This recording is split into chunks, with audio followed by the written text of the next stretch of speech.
નમો બુદ્ધાય, જય ભીમ. હવે લાઈવ થવાના મારી પાસે હાલ પૂરતા તો બે કારણ હતા, પણ આપણે અત્યારે એકની જ ચર્ચા કરશું.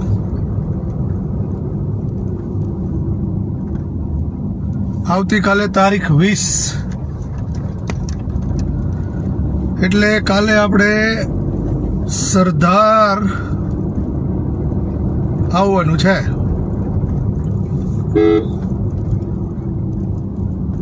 આપણે સરદાર આવવાના પણ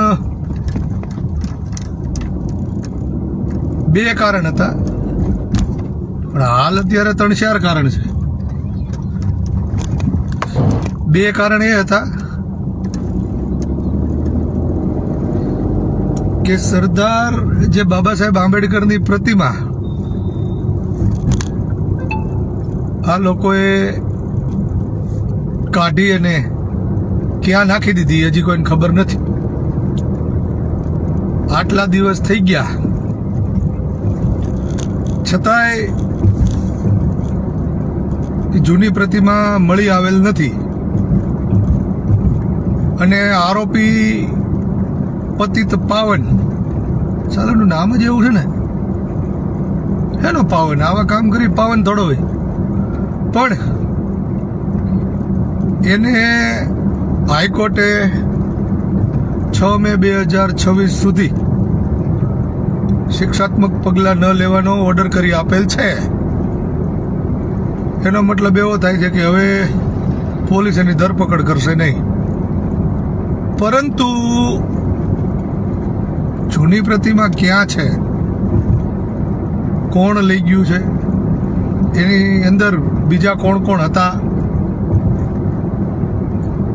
કેમ કે આ મુખ્ય આરોપી છે એ પકડાય, એને રિમાન્ડ લેવામાં આવે, અને એમાં કે એક ભાઈ આટલા વ્યક્તિઓ હતા, આ ભાઈનું જેસીબી હતું, આ ભાઈનું ટ્રેક્ટર કે કોઈ પણ વાહનમાં તો લઈ ગયા છે ને એ હતું, તો આ બધા મદદગારીમાં આવી જાય.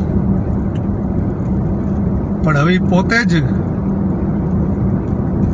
હાઈકોર્ટમાં જઈ અને સ્ટે લઈ આવ્યા છે કે આની ઉપર શિક્ષાત્મક પગલાં લેવા નહીં, ધરપકડ ન થાય એની. તો આપણે તો એની ધરપકડ થાય કે ન થાય એનાથી હવે કાંઈ લેવા દેવા નથી, પણ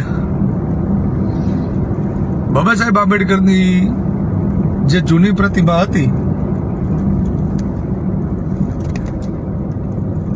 એ પ્રતિમા ક્યાં ગઈ,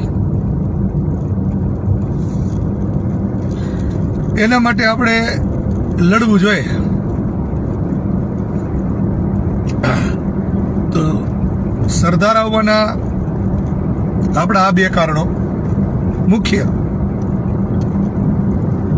જ્યારે આ બનાવ બન્યો બીજા દિવસે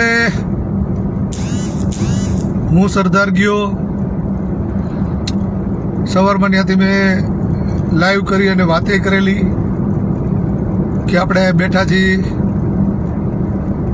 પછી ત્યાંથી ફાળદંગ ગામે આવી જ એક બાબા સાહેબ આંબેડકરની પ્રતિમા ત્યાં મૂકી અને એક નાનો અમથો જે વિવાદ ચાલ્યો છે એના માટે ન્યા ગયા. ત્યાંથી રિટર્ન આવ્યા પછી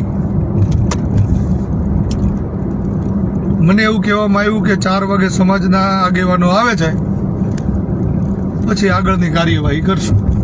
તો ઘડીક તો મને એમ થઈ ગયું, હું ક્યાંથી આવું છું, બીજા ગ્રહમાંથી.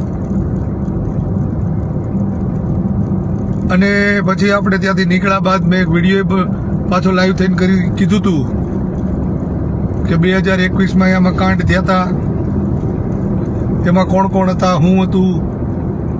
એક આગેવાને જ્યારે હું ત્યાં સવારમાં આવ્યો ત્યારે જ મને ફોન કરીને કીધું હતું કે ફલાણો ભાઈ આવે છે, એણે મને ફોન કર્યો હતો. જો કે ફલાણો ભાઈ નહોતો આવ્યો ને હું ગયો ત્યાં સુધી કોઈ આગેવાની નહોતો આવ્યો. અને પછી મારી સાથે ટેલિફોનિક માધ્યમથી આગેવાનોએ ચર્ચાઓ પણ કરી. પણ હવે આમાં એકાબીજાને ખો દેવાની વાત છે. ઓલો અહીંથી ખાઈ ગયો છે, ઓલો અહીંથી ખાઈ ગયો છે. પણ હકીકત એવી છે કે જે જ્યાંથી ખાઈ ગયો છે એ તો ખાઈ જ ગયો છે. પણ મારું ન ખુલે એટલે હું વસનભાઈને હારો થાવ એવું છે. મને નથી ખબર એવી માહિતીઓ પણ મને દેવામાં આવી. એટલે ક્યાંક ને ક્યાંક આમાં સમાજને ગેરમાર્ગે દોરવાના પણ કાર્યક્રમો ચાલી રહ્યા છે.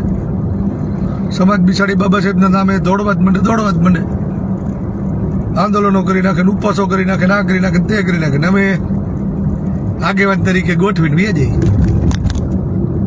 આમાં એવું જ થયું છે. એટલે આવતીકાલે આપણે જૂની પ્રતિમા ક્યાં છે એ મેળવવા માટે તો પૂરો પ્રયત્ન કરવાના, પરંતુ જે આપણી આગળ ડાયા થયા હતા, મીઠુડા થયા હતા,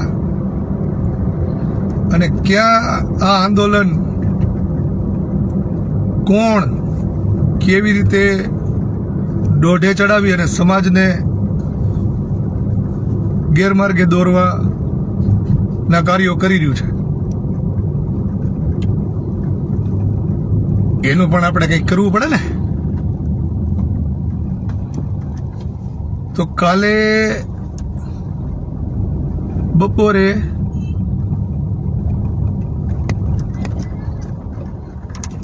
બે વાગે હું બાબા સાહેબ આંબેડકરની જે નવી પ્રતિમા મૂકી છે એ જગ્યાએ આવું છું અને પછી આગળના કાર્યક્રમોની ગોઠવણી કરશું. કોણ ક્યાં કેવી રીતે શું કામ શું લેવા શું કરી રહ્યા છે. ધીમે ધીમે ચોખોટું કરશું, ધીમે ધીમે રેકોર્ડિંગો સંભળાવશું અને ધીમે ધીમે કરી અને કોણે હું પેતરા કર્યા છે એ સમાજ વચ્ચે મૂકશું. કેમ કે સમાજને તો ખાલી એટલી ખબર છે કે બાબા સાહેબ આંબેડકરની પ્રતિમા આ લોકોએ ઉપાડી લીધી છે, એ એને ન કરવું જોઈએ. અને આ બધા બાબા સાહેબ આંબેડકરની પ્રતિમા અને બાબા સાહેબ આંબેડકરના નામ સાથે જે આ થયું છે એના માટે થઈ અને લડતા હતા. પણ હકીકતમાં લડાઈ માત્ર બાબા સાહેબ આંબેડકરની પ્રતિમા કે બાબા સાહેબ આંબેડકરના માન માટે હતી કે પછી માલ માટે હતી એ પણ જાણવું જરૂરી છે. તો મળીએ કાલે બપોરે 2 વાગે સરદાર ડોક્ટર બાબા સાહેબ આંબેડકરની જે નવી પ્રતિમા સ્થાપિત કરવામાં આવેલ છે ત્યાં. પછી કરીશું કાંઈક નવા જૂની, કા ઇસ પાર ને કા ઉસ પાર. જય ભીમ.